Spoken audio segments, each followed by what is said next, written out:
नमस्कार, मैं सौरभ और आज हम आए हैं फरीदाबाद ईएसआई मेडिकल कॉलेज और हॉस्पिटल के अंदर देखने के लिए कि क्या मरीज जो हैं, पेशेंट हैं, ईएसआई की तरफ रुख कर रहे हैं। जो मजदूर तबका है ईएसआई के ऊपर भरोसा जता रहा है बेहतर इलाज के लिए, और क्यों ना जिताए, क्योंकि जो भारत सरकार है उन्होंने एक ऐसी संस्थान की नींव रखी है ईएसआई मेडिकल कॉलेज और हॉस्पिटल फरीदाबाद के अंदर कि जहां मरीज अपना उपचार कराने के लिए आते हैं। कई मेडिकल फैसिलिटी यहां दी जा रही हैं और आगे भी गारंटी के साथ इलाज करने के लिए तत्पर है ईएसआई की हॉस्पिटल का स्टाफ। और कहीं ना कहीं जो देखने को मिलता है, जो नेगेटिविटी जो वाली जो खबरें हैं उनसे दूर हट करके कुछ ऐसे मुद्दे भी हैं, ऐसे काम भी हैं ईएसआई हॉस्पिटल के कि जो हमेशा ही चर्चा का विषय होना चाहिए।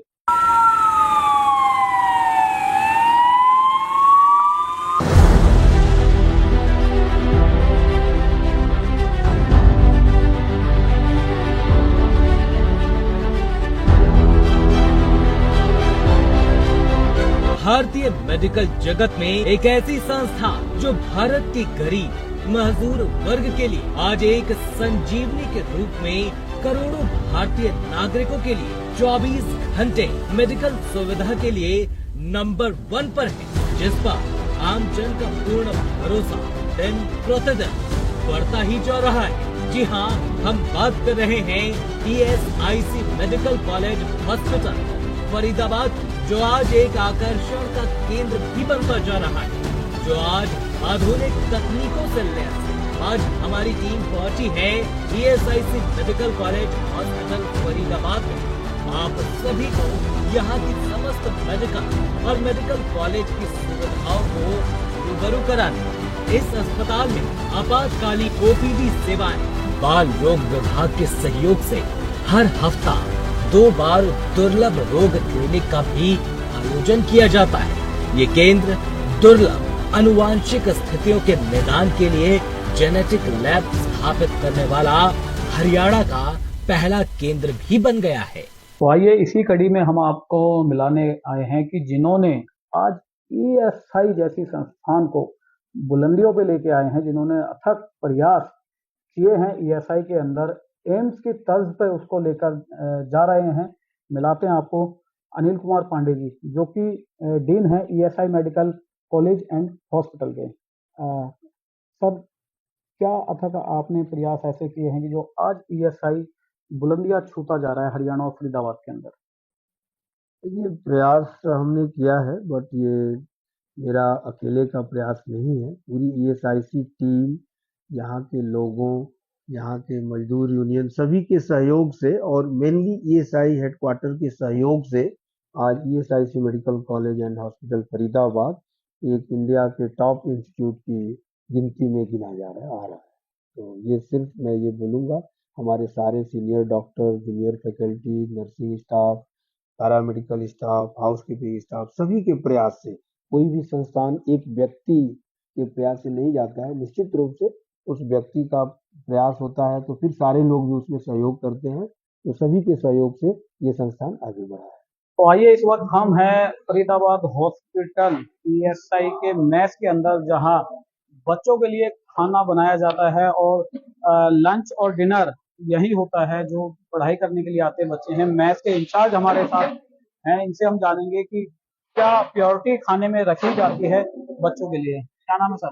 पवन कुमार नाम। पवन जी, कितने बच्चों का जो यहाँ खाना बनता है सुबह शाम? हमारे यहाँ पर लगभग 400 बच्चों का ब्रेकफास्ट लंच डिनर बनाया जाता है, जिसमें यूजी और पीजी दोनों लोग खाते हैं। पीजी स्टाफ, पीजी जो डॉक्टर है वो भी खाते हैं, और यूजी जो अंडर ग्रेजुएट स्टाफ है वो भी खाते हैं।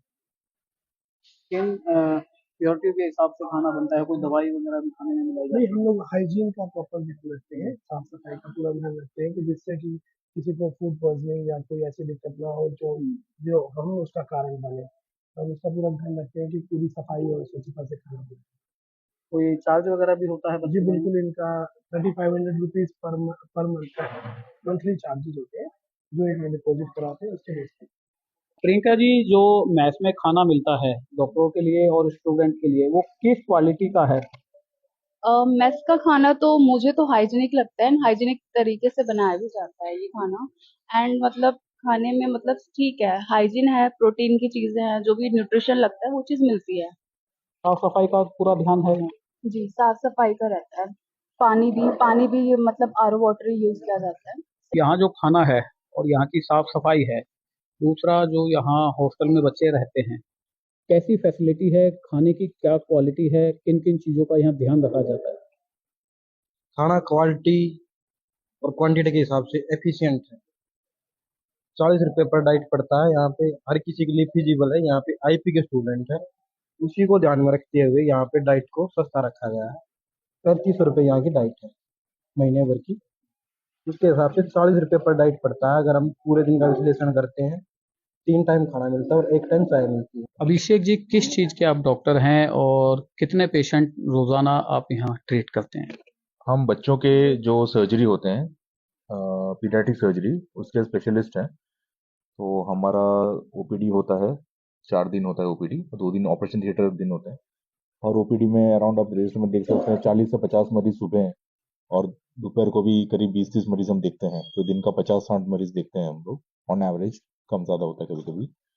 और 2 दिन ऑपरेशन का डे होता है, उस दिन हम ऑपरेशन में थिएटर में परफॉर्म करते हैं। मैं बच्चों की स्पेशलिस्ट हूँ, चाइल्ड स्पेशलिस्ट जिसे पीडियाट्रिक्स कहते हैं। फिलहाल मैं न्यूरोलॉजी क्लिनिक देख रही हूँ। हमारा न्यूरोलॉजी का सेपरेट क्लिनिक लगता है मंगलवार 2 से 4, जो हम सारे न्यूरोलॉजी के जो बच्चे हैं हम बुलाकर उनको देखते हैं। तो देखिए, इतने बड़े कैंपस होने के बावजूद दवाई की अगर हम व्यवस्था की बात करें, सिर्फ एक काउंटर यहाँ है दवाई के लिए, जहाँ मरीजों को दवाई नहीं मिल पाती है। सुबह 7 बजे से यहाँ लाइन लगनी चालू होती है, रात के 9 बजे तक दवाई नहीं मिलती है। दूसरे दिन आते हैं दवाई लेने के लिए। कुछ पेशेंट हमारे साथ मौजूद हैं, इनसे जानेंगे कि क्या नाम है आपका? मेरा नाम है कुमार गौतम। गौतम जी, क्या लेने आए हैं आप यहाँ? हम दवाई लेने आए हैं। तो दवाई परसों दिखा करके गए हैं, यहाँ भीड़ के कारण हम लोग दवाई नहीं ले पाए हैं। क्या कारण है भीड़ का, जो इतनी भीड़ है? काउंटर कम होने के कारण जो है तो भीड़ बढ़ रही है। यहाँ जिस हिसाब से यहाँ पब्लिक आ रही है, उस हिसाब से यहाँ काउंटर नहीं हो रहे हैं। काउंटर की सुविधा होते तो हम लोग को दवाई लेने में इतनी लंबी लाइन नहीं लगनी पड़ती। ऐसा है कि काउंटर 2-3 काउंटर ऐसे हैं, 4 बजे शाम को बंद हो जाते हैं। एक काउंटर रात को 9 बजे तक चलाते हैं। 9 बजे तक जिनको मिली ना, तो सुबह अगले दिन से लाइन में लगो। अगर हमने पर्ची दे दिया है ना बंदे को दवाई लाने के लिए, तो वो पर्ची लेकर घूम रहा होता अंदर। एक बंदा दवाई एक बंदे को देने में आधा घंटा लगाता है। अगर 300 बंदे यहाँ पर हैं तो कितने घंटे लगाएंगे? मुझे जो आया वो तो बेचारा लेट रहा है। कोई अच्छा दादा आया आज के जो मेरा नंबर है, आज का झगड़ो करो दिया, फिर आज का टाटा फड़वाओ स्टाफ की। अब देखना है आज के तो स्टाफ वाले लाइन लगाए रहेंगे, जो बेचारे रात को 3 बजे के आए वे बेचारे चुप बैठे हैं। मिलती है, ज्यादा नहीं मिलती, कम मिलती है, आधी मिलती है। और सर मरीज ने लाइन में लगते हम चक्कर भी आ जाते हैं, गिर भी जाते हैं। दवाई टाइम से नहीं मिल पाती है, टाइम से नहीं मिलती। और सर जो कहते हैं कि प्लीज सर दवाई दे दो।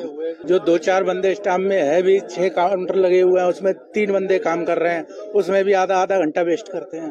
काउंटर सिर्फ एक है और लाखों की तादाद में जो यहाँ मजदूर तबका है दवाई लेने के लिए यहाँ पहुँचता है, दवाई नहीं मिल पाती है।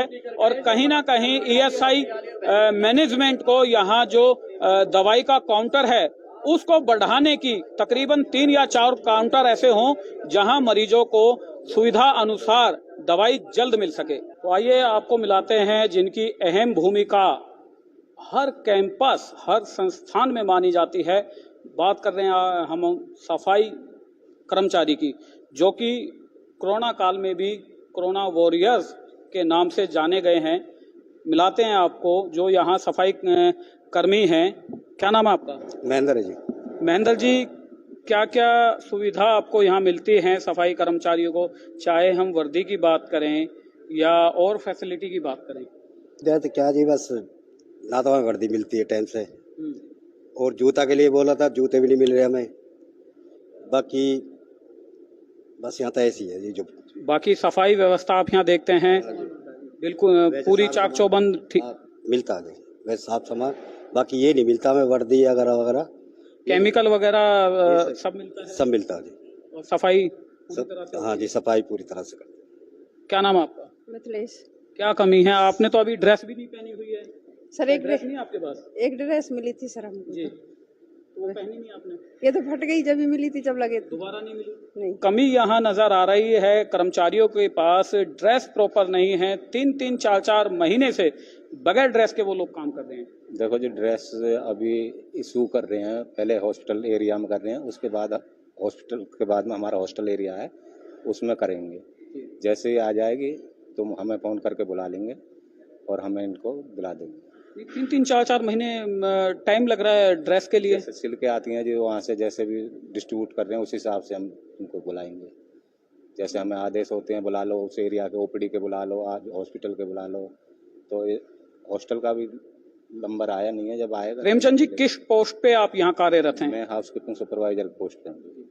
केमिकल की अगर हम बात करें, किन किन केमिकलों से यहाँ सफाई व्यवस्था का ध्यान रखा जाता है? कैसे वो केमिकल हैं? कहीं कोई ऐसा केमिकल तो नहीं है कि जिसको यूज करने से सफाई कर्मचारी की सेहत पर असर पड़े? क्या क्या केमिकल हैं यहाँ? जी, हमारे पास ऐसा कोई केमिकल नहीं जिससे उनकी सेहत का हाल नुकसान हो। हमारे पास R2 है, R3 है, R9 है, तो ज़्यादातर हम R2 सफाई के रिलेटेड फर्श से इसमें ले लेते हैं। R3 है कॉलिन शीशे वगैरह के उसमें ले लेते हैं, और हार्पिक है अपना, R6 ये अपना टॉयलेट वाशरूम वगैरह। R9 किस काम आता है? R9 ये जो पीले दाग होते हैं जो उनके लिए आता है जी, जो खारे पानी के दाग होते हैं उनके लिए। फरीदाबाद से सौरभ, इंडिया 24 प्राइम न्यूज।